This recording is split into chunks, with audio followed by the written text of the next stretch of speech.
ফেসবুকে এরকম কোনো সেটিংস নেই যে সেটিংসের মাধ্যমে আপনার ভিডিওটি ভাইরাল হতে পারে। তবে একটা সেটিংস আছে, সেটা হলো আপনার ধৈর্যের সেটিংস। আপনি যদি ধৈর্য ধরে কাজ করতে পারেন তাহলে একমাত্র আপনার ভিডিওগুলোকে আপনি ভালো একটা পর্যায়ে নিয়ে যেতে পারবেন এবং ভাইরাল করতে পারবেন। আর আপনার ভিডিওগুলো যদি ফর ইউতে চলার মতো হয়, সেই রকম কোয়ালিটিফুল ভিডিও আপনি তৈরি করতে পারেন, তাহলে অবশ্যই আপনার ভিডিওগুলো একটা না একটা সময় ঠিকই ভাইরাল হবে। কোয়ালিটিফুল কন্টেন্ট বলতে অনেকেই বোঝে না। কোয়ালিটিফুল কন্টেন্ট আসলে কি? কোয়ালিটিফুল কন্টেন্ট বলতে বোঝায় আপনার সাউন্ডটা স্পষ্ট হতে হবে। আপনি যে ভিডিওটা তৈরি করছেন সেই ভিডিওটা যেন স্পষ্টভাবে দেখা যায়। এক কথায় বলতে গেলে অডিয়েন্সকে আপনি যে জিনিসটা দেখাতে চান, বলতে চান বা বোঝাতে চান, সেই জিনিসটা যাতে অডিয়েন্স আপনার কাছ থেকে খুব সহজেই বোঝে। আপনি ঘুরিয়ে পিছিয়ে কিছুই বলবেন না, আপনি যা বলবেন সরাসরি বলবেন। হাই, হ্যালো, আসসালামু আলাইকুম এগুলো বলে সময় নষ্ট না করে আপনি আপনার মূল টপিকসে আগে চলে যাবেন। এখন কিন্তু মানুষের ধৈর্য সময় দুইটাই কম, এই জন্য সবসময় চেষ্টা করবেন ভিডিওর প্রথমে আপনার ভিডিওর মূল টপিকসটা রাখার জন্য, যাতে করে অডিয়েন্স উপকৃত হয় এবং আপনার কাছ থেকে কিছু শিখতে পারে। শিক্ষণীয় কিছু রাখবেন আপনার ভিডিওতে, এতে করে ভিডিওগুলো সহজেই ভাইরাল হবে এবং মানুষের কাছে গ্রহণযোগ্য হবে। যদি আপনার কাছ থেকে মানুষ কিছু শিখতেই না পারে, তাহলে আপনার ভিডিওটি আসলে সে সময় নষ্ট করে দেখবেই বা কেন? এই জন্য আপনি সবসময় আপনার অডিয়েন্সের দিকে লক্ষ্য রাখবেন।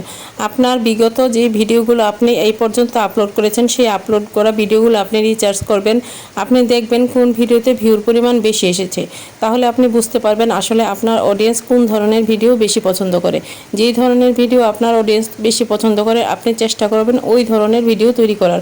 আপনি যতই ভালো ভিডিও তৈরি করেন না কেন, আপনি আপনার অডিয়েন্সের মন মতো যতক্ষণ পর্যন্ত ভিডিও তৈরি করতে না পারবেন, ততক্ষণ পর্যন্ত আপনার পক্ষে ফর ইউতে যাওয়া বা ভাইরাল হওয়া কোনোটাই সম্ভব না। এই জন্য সবসময় চেষ্টা করবেন একটা ভিডিও তৈরি করার আগে আপনার অডিয়েন্সের কথা মাথায় রাখার। আপনার পেজের মূল শক্তি কিন্তু আপনার ফলোয়ার। আর আপনাদের সাথে দেখুন কথা বলতে বলতে আমি এখানে রুটিগুলো ভেজে নিয়েছি। এখানে আজকে আমি রাতে খাওয়ার জন্য রুটিগুলো বানিয়ে নিয়েছি। আজকে আমি রাতে খাবারের জন্য এই কাইকুরি রুটিটা বানিয়ে নিয়েছি। আর মাংসগুলোকে অনেকটা সময় মেরিনেট করে রেখে তারপর একদম ঝোল ছাড়া, পানি ছাড়া মাংসটা রান্না করেছি।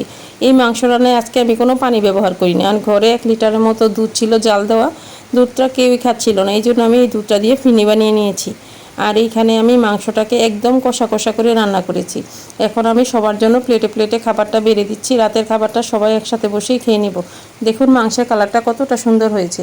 এই মাংস রান্নায় আমি কোনো এক্সট্রা পানি ব্যবহার করিনি। মাংস থেকে যেই পানিটা উঠেছে সেই পানি দিয়েই আস্তে আস্তে মাংসটা ভালোভাবে সিদ্ধ হয়ে গেছে। এখানে কিছু হাড়, চর্বি আর কিছু ফ্রেশ মাংস আছে, সব কিছু মিলিয়ে তারপর আমি মাংসটা রান্না করেছি।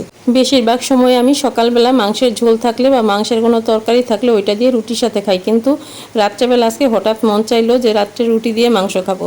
এই জন্য ফিরনি, মাংস আর রুটি দিয়ে রাতের খাবারটা সেরে নিলাম। সবার কাছে ভিডিওটা কেমন লাগলো অবশ্যই কমেন্টে জানাবেন। আর যদি আমার ভিডিও দেখে উপকৃত হন তাহলে অবশ্যই ফলো দিয়ে আমার পাশে থাকবেন।